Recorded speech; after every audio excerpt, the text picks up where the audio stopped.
Menurut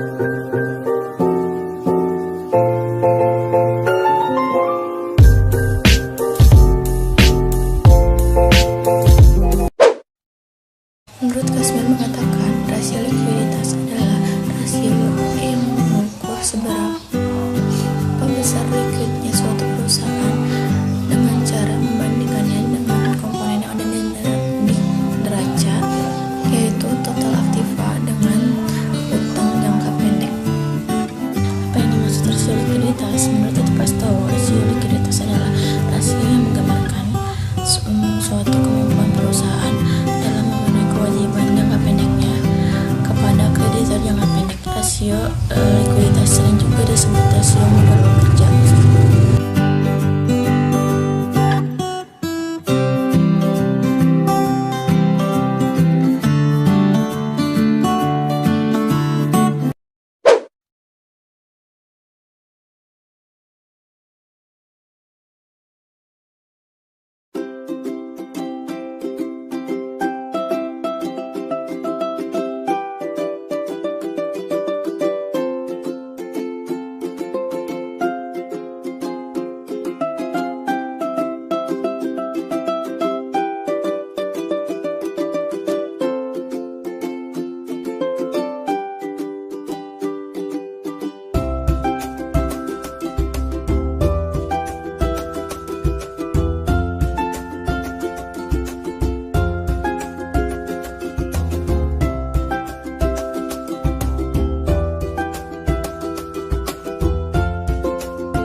Profitabilitas merupakan suatu ukuran untuk menilai suatu perusahaan. Ini juga menjadi suatu efektivitas dalam menilai dan mengukur suatu manajemen perusahaan dilihat dari rasio dan keefektifannya. Rasio profitabilitas atau yang dinamakan rasio adalah suatu perbandingan untuk mengetahui sebuah perusahaan dalam mendapatkan profit, laba dalam penjualan aset, dan lain-lain. Fungsi profitabilitas dinilai sangat penting dan diperlukan karena itu menjadi suatu bagian untuk menilai suatu perusahaan. Biasanya dilakukan oleh investor untuk menghitung seberapa untungnya investor mendapatkan laba dari perusahaan tersebut, atau kepada kreditur yang dihitung agar apakah perusahaan dapat membayar hutang atau tidak, dan menjadi suatu titik untuk menilai efisiensi perusahaan.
kemampuan perusahaan dalam melunasi semua kewajibannya, baik jangka pendek maupun jangka panjang, dengan jaminan aktiva atau kekayaan yang dimiliki perusahaan hingga perusahaan tutup atau dilikuidasi.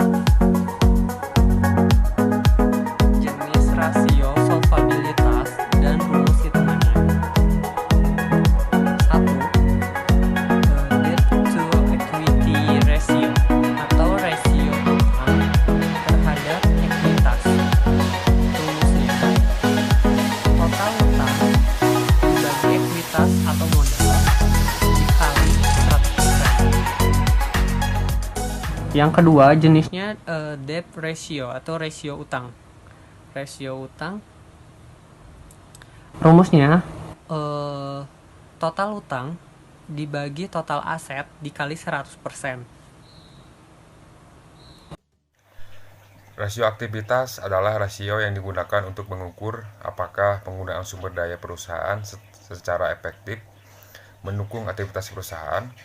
Selain membantu manajemen dalam mengambil keputusan, penerapan rasio aktivitas juga dapat digunakan untuk mengukur kinerja manajemen dalam mencapai tujuan perusahaan yang telah ditentukan. Ada beberapa jenis rasio aktivitas. Yang pertama itu rasio tingkat perputaran piutang, tingkat perputaran persediaan, rata-rata hari persediaan, tingkat perputaran modal kerja, tingkat perputaran total aset, tingkat perputaran aset tetap, dan rata-rata umur piutang. Dengan menggunakan rasio aktivitas, perusahaan akan memperoleh keuntungan atau manfaat. Yang pertama, perusahaan dapat memahami efektivitas kinerja perusahaan dalam penagihan piutang. Karena dengan mengetahui rasio, maka perusahaan dapat memahami berapa lama piutang yang dapat ditagih dalam satu periode, dan juga dapat memahami tingkat perputaran piutang. Yang kedua, perusahaan dapat mengetahui rata-rata hari penagihan piutang dan rata-rata jumlah hari yang dapat ditagih. Yang ketiga, perusahaan dapat mengukur rata-rata piutang yang terkumpul dalam satu periode. Yang keempat, perusahaan dapat menemukan jumlah hari rata-rata suatu barang yang telah disimpan di gudang dan membandingkannya dengan tujuan perusahaan dan rata-rata industri dari periode sebelumnya. Yang kelima, perusahaan juga dapat mengetahui tingkat perputaran modal dan membandingkannya dengan penjualan yang direalisasikan untuk setiap perputaran modal. Yang keenam, perusahaan juga dapat mengetahui perputaran dana yang ditanamkan setiap periodenya. Yang ketujuh, perusahaan dapat mengetahui penggunaan aktiva-aktiva perusahaan dan membandingkannya dengan penjualan dalam satu periode.